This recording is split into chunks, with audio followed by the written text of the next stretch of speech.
বাংলাদেশ বেতার সিলেট। এখন শুনবেন স্থানীয় সংবাদ। আসসালামু আলাইকুম। বাংলাদেশ বেতার সিলেট সংবাদ পড়ছি আফিফা আফরিন মিথুন। সিলেট বিভাগের ৭ উপজেলায় ৬ষ্ঠ উপজেলা পরিষদের চতুর্থ ধাপের নির্বাচন আগামীকাল বুধবার অনুষ্ঠিত হবে। এগুলো হল সিলেট জেলার জকিগঞ্জ ও কানাইঘাট, সুনামগঞ্জ জেলার সদর, শান্তিগঞ্জ ও মধ্যনগর এবং হবিগঞ্জ জেলার চুনারুঘাট ও মাধবপুর।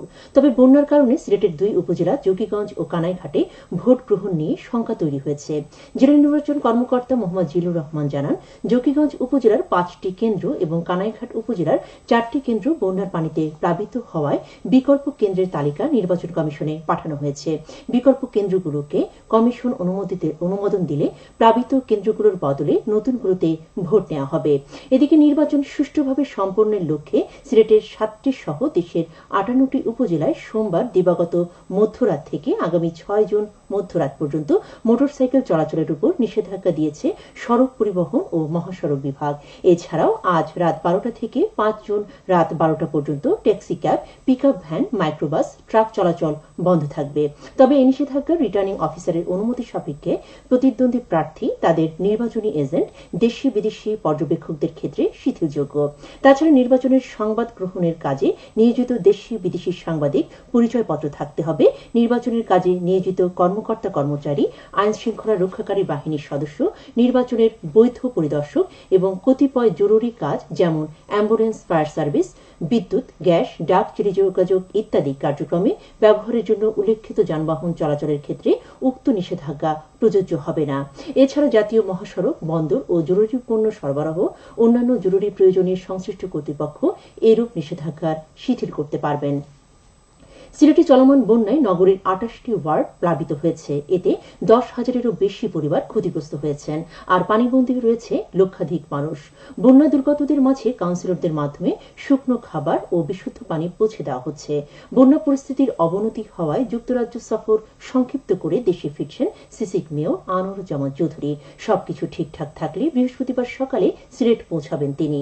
সিসিক জানায়, ইতোমধ্যে পরিস্থিতি স্বাভাবিক না হওয়া পর্যন্ত সিলেট সিটি কর্পোরেশনের সব কর্মকর্তা কর্মচারীদের ছুটি বাতিল করা হয়েছে। বন্যা পরিস্থিতি মোকাবেলায় পরবর্তী নির্দেশনা না দেওয়া পর্যন্ত রোস্টার ডিউটি পালন করবেন সিসিকের কর্মকর্তাগণ। জরুরি সেবায় কন্ট্রোল রুমের যোগাযোগের ফোন নম্বর 01-958-284800, যা ২৪ ঘণ্টা চালু থাকবে। এদিকে মঙ্গলবারও সিলেটে বৃষ্টি হয়েছে। আজ সকাল ৯টা থেকে পরবর্তী ৭২ ঘণ্টার পূর্বাভাসে আবহাওয়া অধিদপ্তর জানিয়েছে, সিলেট বিভাগের অধিকাংশ জায়গায় অস্থায়ীভাবে দমকা হাওয়া সহ হালকা থেকে মাঝারি ধরনের বৃষ্টি অথবা বজ্রবৃষ্টি হতে পারে। সেই সাথে কোথাও কোথাও মাঝারি ধরনের ভারী থেকে অতি ভারী বর্ষণ হতে পারে। আবহাওয়ার পূর্বাভাসে বলা হয়, লঘুচাপের বাড়তি অংশ উত্তর পশ্চিম বঙ্গোপসাগর পর্যন্ত বিস্তৃত রয়েছে। মৌসুমী বায়ু বাংলাদেশের উপর মোটামুটি সক্রিয় এবং উত্তর বঙ্গোপসাগরের অন্যত্র মাঝারি অবস্থায় রয়েছে। স্মার্ট বাংলাদেশের সংকল্প রপ্তানিমুখী চা শিল্প, এই প্রতিপাদ্যকে সামনে রেখে সারা দেশের মতো সিলেটেও আজ পালিত হচ্ছে জাতীয় চা দিবস। এই উপলক্ষে রাষ্ট্রপতি মোহাম্মদ শাহাবুদ্দিন ও প্রধানমন্ত্রী শেখ হাসিনা বাণী দিয়েছেন।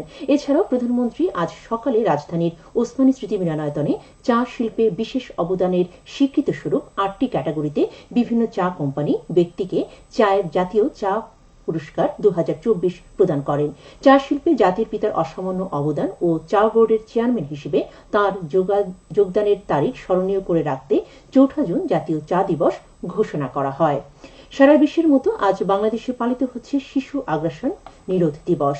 বিশ্বে সংঘটিত বিভিন্ন ধরনের আগ্রাসন এবং পীড়নের শিকার শিশুদের স্মরণ করতে জাতিসংঘ সাধারণ পরিষদ এই বিশেষ আন্তর্জাতিক দিবস পালনের ঘোষণা দিয়েছে।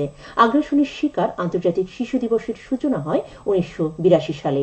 সে বছর লিবিয়ার যুদ্ধে বেইরুটে ইসরায়েলের হানাদার বাহিনীর বিমান আক্রমণে লিবিয়া ও প্যালেস্টাইনের ৬০ জন নির্দোষ শিশু নিহত হওয়ার ঘটনাকে স্মরণ করতে জাতিসংঘের সাধারণ সভা এই দিনটিকে আন্তর্জাতিকভাবে পালনের সিদ্ধান্ত নিয়েছিল।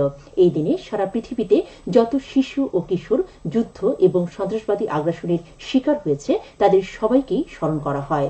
দিবসটি উপলক্ষে বিভিন্ন সংগঠন ও প্রতিষ্ঠান পালন করে নানা কর্মসূচি। এবারে শুনুন কৃষি সংবাদ। মৌলভীবাজারের কোমলগঞ্জে সবজি, ফল সংগ্রহ ও সংরক্ষণ বিষয়ক কৃষক মাঠ দিবস অনুষ্ঠিত হয়েছে। গতকাল আলীনগর ইউনিয়নের তিলকপুর গ্রামে সবজি সংগ্রহ ও সংরক্ষণ কেন্দ্রে অনুষ্ঠিত এই মাঠ দিবসে এলাকার অর্ধশতাধিক কৃষক উপস্থিত ছিলেন। উপজেলা কৃষি সম্প্রসারণ অধিদপ্তর এর আয়োজন করে। সবশেষে আবহাওয়া। সন্ধ্যে ৬টা পর্যন্ত পূর্বাভাসে বলা হয়েছে, সিলেট সহ পার্শ্ববর্তী এলাকায় পশ্চিম উত্তর পশ্চিম দিক থেকে অস্থায়ীভাবে ঘণ্টায় সর্বোচ্চ ৬০ কিলোমিটার বেগে দমকা থেকে ঝোড়ো হাওয়া বয়ে যেতে পারে। সেই সঙ্গে হতে পারে বৃষ্টি অথবা বজ্রসহ বৃষ্টিপাত। এসব এলাকার নদীবন্দর সমূহকে ১ নম্বর সতর্কতা সংকেত দেখিয়ে যেতে বলা হয়েছে। আজ সিলেটে সূর্যোদয় হয়েছে ৫টা ২ মিনিটে এবং সূর্য অস্ত যাবে সন্ধ্যে ৬টা ৪০ মিনিটে। সংবাদ শেষ হলো। আমাদের পরবর্তী স্থানীয় সংবাদ প্রচারিত হবে সন্ধ্যে ৭টায়।